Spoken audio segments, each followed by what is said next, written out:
Hey, I've got a great idea. Why don't I make it gold? What's wrong with me? This thing will probably never work. Oh! You should probably just ignore this. Hello and welcome to Atop the Fourth Wall, where bad comics burn. And welcome once again to Secret Origins Month.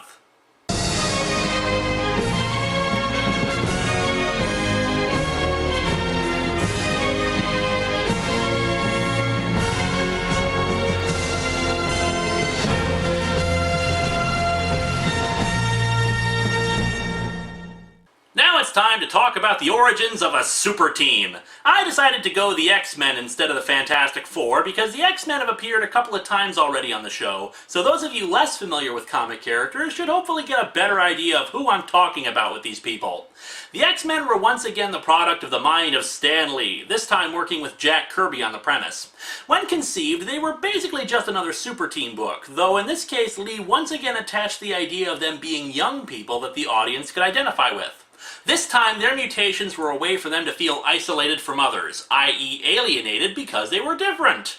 Another reason why he came up with the X-Men was because, well, Lee was running out of ideas for how superheroes got their powers. Let's face it, radiation may be a method of gaining superpowers, but there are only so many excuses one could have about why someone was standing next to reactors. As such, Lee was happy that he could just use the mutation angle as the explanation for superpowers. So there you have it. The X-Men came about because Stan Lee was lazy. Mind you, from a scientific perspective, this kind of thing doesn't even resemble anything plausible, but hey, this is the same guy who gave us Nightcat. Originally, Stan Lee actually wanted to call the book The Mutants, or according to Wikipedia, The Merry Mutants. Fortunately, Marvel's publisher Mark Goodman put the kibosh on that, since the name doesn't exactly have staying power and no one would understand it from just glancing at it. Well, the guy might have been wrong about Spider-Man, but at least he knows names. Instead, Lee went with X-Men because they had something extra about them. You know, with Stan Lee, you really sometimes can't tell when he's kidding or when he's dead serious. And really, you don't want to know. Point is, let's dig into the first story of the Merry Mutants, the X-Men #1.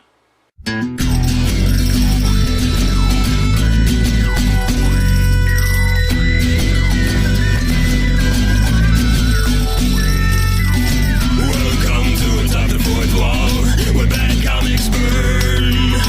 Linkara's gonna teach you all a lesson you won't learn. Brodsky, you're not the smartest. Life out, you're not an artist. Anyone who's had a bad comic published, it could be your turn. Linkara, he's a man punch, wears a party hat. Linkara, he has a magic gun. Where'd he purchase that? Linkara. Robots, Amazons, and trucks. Linkara. This comic sucks. Linkara.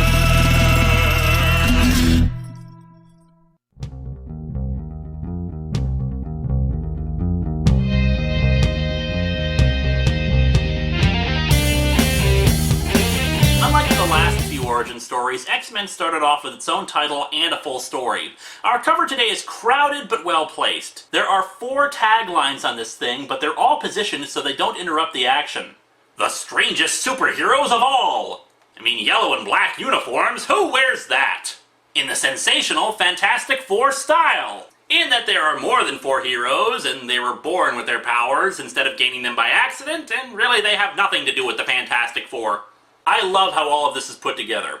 We have 4 superheroes attacking Magneto, well 5, but Jean Grey's just wobbling back there on the uneven ground, who is drawn in a way so that he looks like he's got devil horns and is painted red. The Beast is swinging down from somewhere. Cyclops is blasting Magneto with his laser eyes, though how Magneto is stopping them is another matter for scientists to debate over. Angel is carrying what looks like a bazooka, and doing a poor job of it since he looks like he's going to topple over. And finally there's Iceman. You can be my wingman anytime. Who is throwing snowballs. Yes, the strangest superheroes of all. Some fight crime with advanced technology, some with laser eyes, and then some throw snowballs at their foe. For those keeping score, I once again have a reprint. This time, Marvel Masterworks presents the X-Men Volume 1.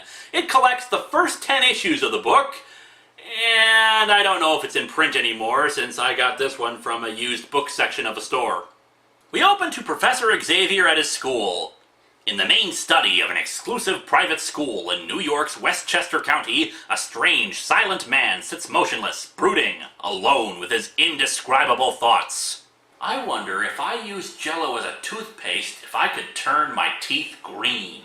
Finally, his meditation comes to an end. Then, while he remains completely motionless, a sharp, commanding thought rings out, echoing through the great halls of the building. Has anyone seen the TV remote? I fell asleep and now it's not here. Professor Xavier calls the X-Men to him to announce that class is in session. 4 X-Men all appear and loudly announce that they're there. Strangest of all is Iceman, who apparently swings down on a pole of ice. That appears from absolutely nowhere. Was he just in the room the whole time and he's just spinning around on it for kicks? Speaking of kicks, if the rest of his body is ice and snow, why the hell is he wearing boots? Come on, Angel! Let's tilt the professor's chair back and make him more comfortable. With pleasure, Cyclops, old man. We want the professor comfortable while he puts us through our paces. Wow! I can't even begin to quantify how creepy this panel is. I mean, what, they're attending on the immensely powerful psychic without him even asking? I mean, tilting his chair back and adjusting his blanket? Maybe the X-Men aren't so much a superhero team as much as assisted living attendants. Iceman wants to show Beast a new trick with his frosting power, which basically consists of putting snow on his arms. Real useful there, Iceman. Your future career as a flocking gun is assured. Beast is pissed about it, but Angel stops them before they can get into a fight. Hold it, lads! No fighting during class, remember? Severely irritating your classmates is fine, though. By the way, was Professor X just sitting in a completely empty room except for the chair? I only ask because the room always looks empty no matter what angle we see it from, and he suddenly commands them to start their lessons, and a big computer console and other equipment just appear out of nowhere. Allow me to congratulate all of you. You are receiving my thoughts perfectly. Soon there will be no need for me to speak aloud to you at all. My telepathy will ensure that none of you has a moment's privacy. Beast begins his training. Excellent. Now spin around. Faster! Faster! Faster, damn you! Faster! Pretend an enemy is shooting at you. You must make yourself an impossible target. Damn, a big blurry spinning thing! I can't hope to hit that! So after Beast finishes his routine, it's Angel's turn. Now be sharp. Today we test your wing reflex. You dare not make a mistake. Geez, no wonder they pamper Professor X. Who knows what kind of screwed up stuff he does if they piss him off. Oh, he actually means that Angel needs to fly around a flame jet, crushers, spinning blades, and a sound concussion. Are these all in this tiny little room? And why the hell is he testing stuff this dangerous on them? I mean, yes, they are superheroes and all, but maybe you want to make them a little less lethal. Ah, Professor Xavier, I'm glad you could join us once again. We've been looking at these expense reports. Look, I can explain the Wheel of Death and the Chompers. I felt that my students needed more encouragement to do their homework. Actually, we were going to ask you about the vending machines and the nutrition of your students. Spinning Wheel of Death, you say? Iceman wants to know when he'll get his chance to brave the Chompers and the other tests, but the professor instead tells him to go along and play like a good little kid. Iceman then decides to imitate a snowman because that's the surefire way to show that you're mature enough to have flame jets fired in your face. After a little test of his reflexes by throwing a bowling ball at him, Cyclops is left. Assume the Beast and Iceman are your enemies. Put them out of action without causing serious injury. Cyclops proceeds to blast Beast so hard that he becomes embedded in the wall and his skin fried. You are roasted, toasted, and burnt to a crisp. Iceman shields himself in a big ice cube. Naturally, Cyclops just shoots through it. Xavier tells them to start beating up Cyclops for a few minutes, such a wise and noble teacher, before finally telling them to cut it out. And now I shall return to normal speech communication. Dear Lord, Xavier, you were weird in the 60s. You may be interested to learn that at this very moment, I sense a taxi approaching our main gate. Within that vehicle is a new pupil, a most attractive young lady.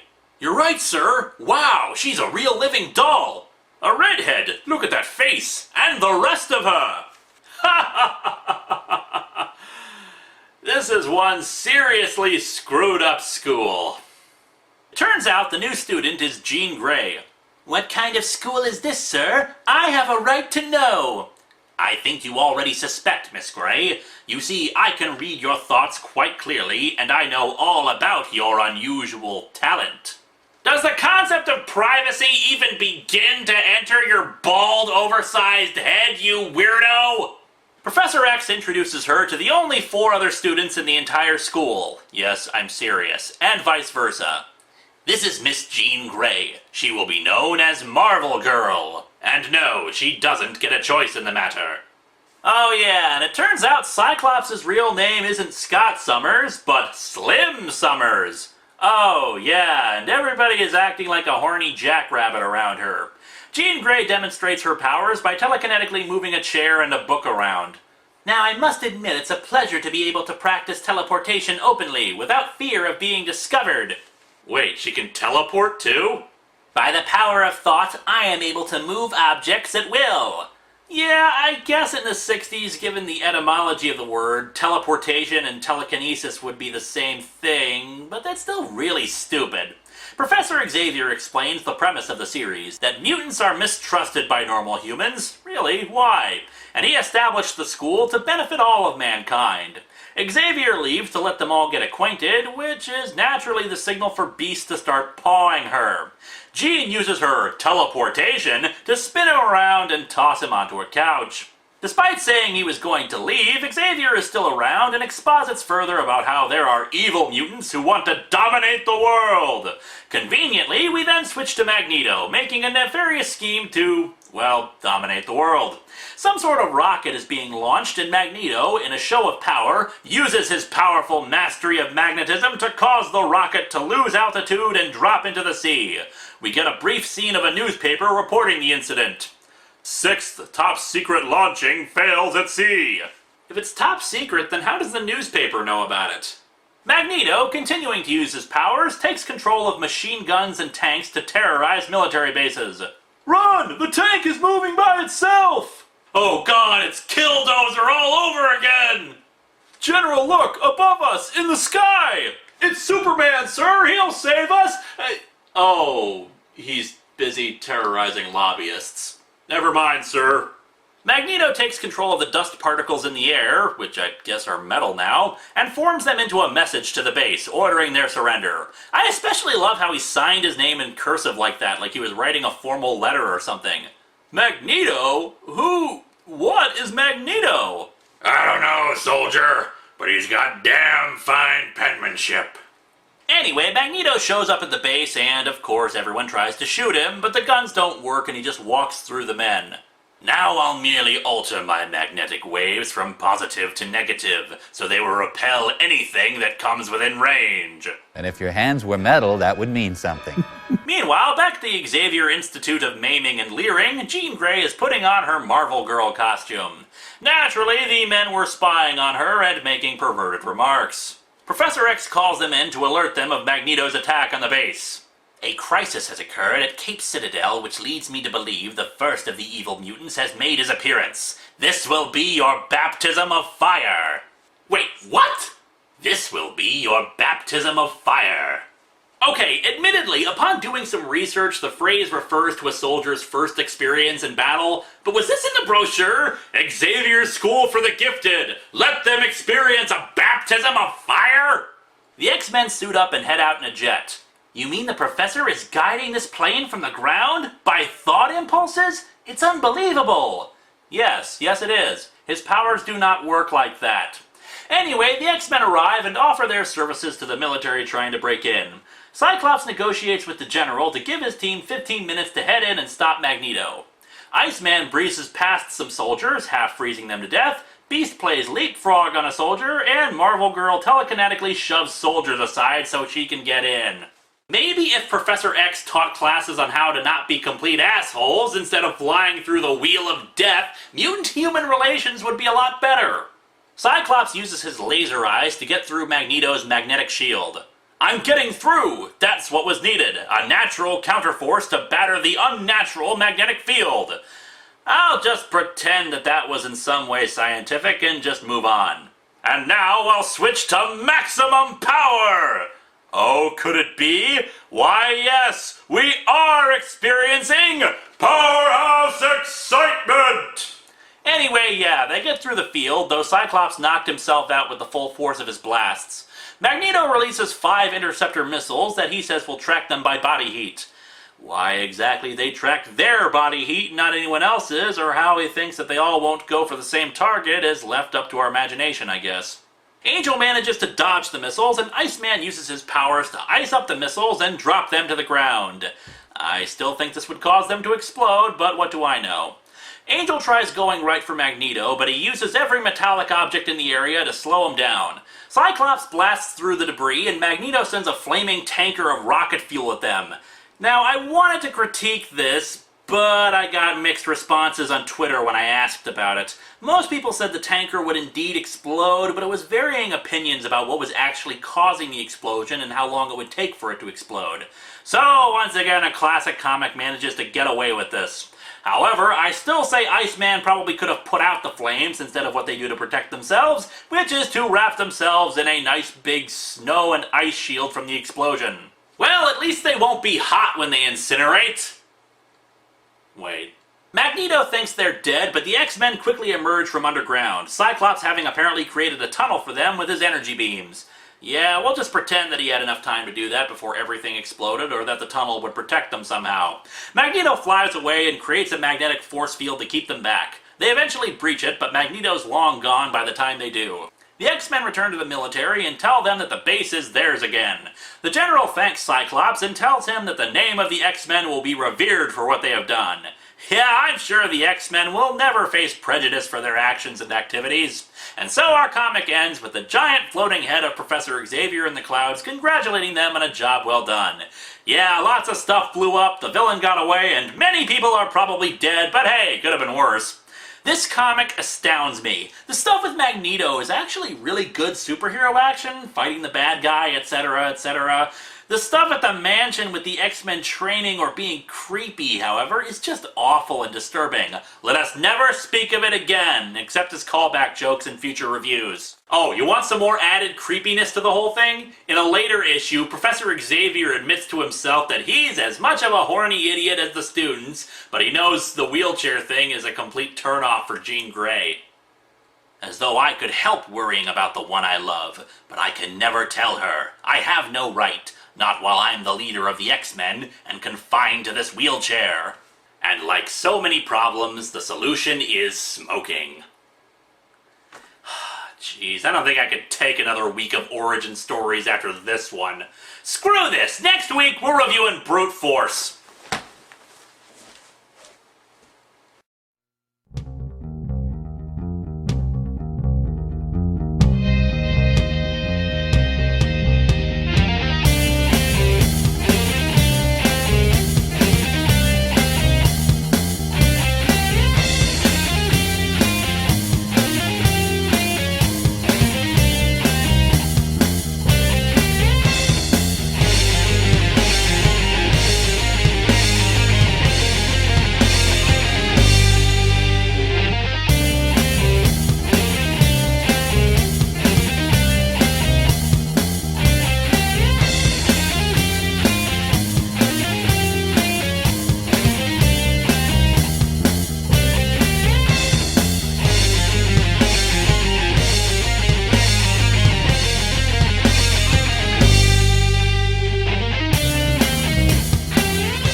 What's that?